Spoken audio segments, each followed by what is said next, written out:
Why am I running around like my tail is on fire? This is the best time to raise human consciousness. We have a window of 15 to 30 years, in my opinion.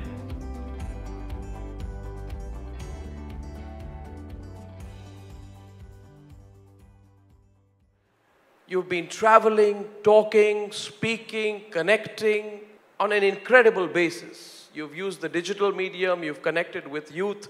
You seem to be on a roll and a drive. You want to spread your message very quickly. What is your purpose now in the way you are connecting globally and in India? Well, why am I running around like my tail is on fire? Is because… See, this is the first time in the history of humanity, this is the first time when our survival process is so well organized. I just want you to look back and see, 100 years ago, if you had to get your morning, let's say a bucket of water, you had to walk a mile and carry a bucket of water. Today, most people are not fit to carry a bucket of water for a mile. So, if you have a little bit of money, you can buy everything that you need for 1 month and stay in your house and your survival is taken care of. Never before human survival was so well organized. All the time we've been struggling with survival. Survival is well organized, and for the first time, we can communicate to the whole world. Many great beings have come in the past. Let's say Krishna came, when he spoke, 25 people could not hear. A Buddha came as a gentle being, if he spoke probably 10 people could not hear properly. Today we can sit here and talk to the entire world. If we do not change the consciousness of the human creature in this generation, that means we are not interested. So this is the moment, because this is the first time survival is well organized and our ability to communicate is like never before. If we cannot raise human consciousness now, we can never do it. What is the significance of raising human consciousness? See, it's like this. When it comes to what is mine and yours, this is my body, that's your body, this is my mind, that's your mind, we may agree on a few things, disagree on some things. But what consciousness means is a dimension within us which is not determined by the boundaries of our memory. Our body is a boundary of memory, our mind is a boundary of memory. But our consciousness is a dimension of intelligence which is not marked by the boundaries of memory. Unless people touch this dimension, you can talk about unity, you can talk about togetherness as much as you want as principles and values, but never will it work unless human beings experience that sense of unity. This is what the word yoga means. The word yoga literally means union. This means, right now for most human beings, their experience of life is such, it is me versus the universe. It's a stupid competition to get into. Me versus the universe. No wonder always they're anxious, fearful, struggling, simply because it is an individual versus the universal. Yoga means to consciously obliterate the boundaries of your individuality.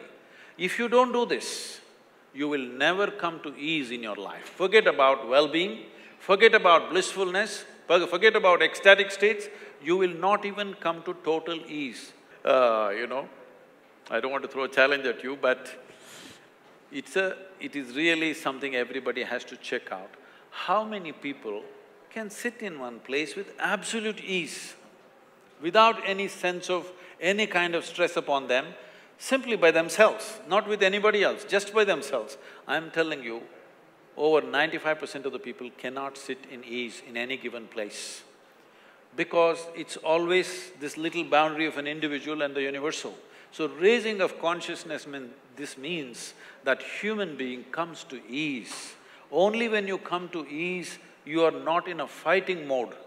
This fighting mode has to go. Survival for the fittest is over. Now survival is available for all of us. This is the time to put down your fighting mode and see how to do something else. And now we have wonderful things coming that everybody fears. That also I've been invited to all kinds of conferences and people, academics coming and asking me, Sadhguru, this artificial intelligence is coming, what will we do? We will lose our jobs. I said, isn't it great, we'll all be on a vacation. See, the same thing, when the machines came, I know that these things happened. When the cranes came to lift things out of the ships and stuff, all the porters' unions protested. If the machines lift the cargo, what are we going to do? We want to carry it. So now the academics are talking the same language. If the machines do all the academic work, all the information-based work, what are we going to do? This is the same labor class now, new labor. So, this is a time when physical work and intellectual work, everything that is memory-based, data-based, is going to be done by a machine. This is the best time to raise human consciousness.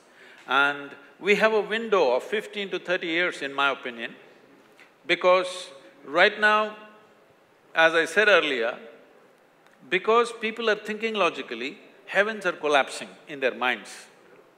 It only existed in their minds, now it's collapsing. Because heavens are collapsing, people are tending to move towards all kinds of things, particularly chemical use. If you want to be healthful, there is a chemical. If you want to be peaceful, there is a chemical. If you want to be joyful, there is a chemical. If you want to be blissful, there is a chemical. If you want to be ecstatic, of course, there is ecstasy. So, people are moving towards chemicals. Just leave the rest of the world. In India alone, in the last 25 years, the consumption of alcohol has gone up at least 10,000%. Yes or no? It has. So, this is not a moral issue for me. What I'm saying is, once 90% of humanity goes on chemicals to keep their well-being, after that you can't talk to them. And the next generation that you produce will be less than yourself.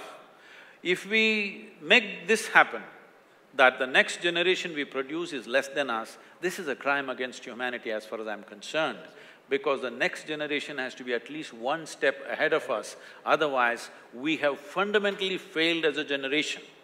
So this is our time on the planet. We have the highest level of comfort and convenience that any generation has ever known. Are we also going to be the greatest generation ever? This is the question before all of us. And we have the necessary means and technologies and capabilities to make this happen. The question is only, do we have the courage and commitment to walk this distance? That's what I'm trying to invigorate the world to.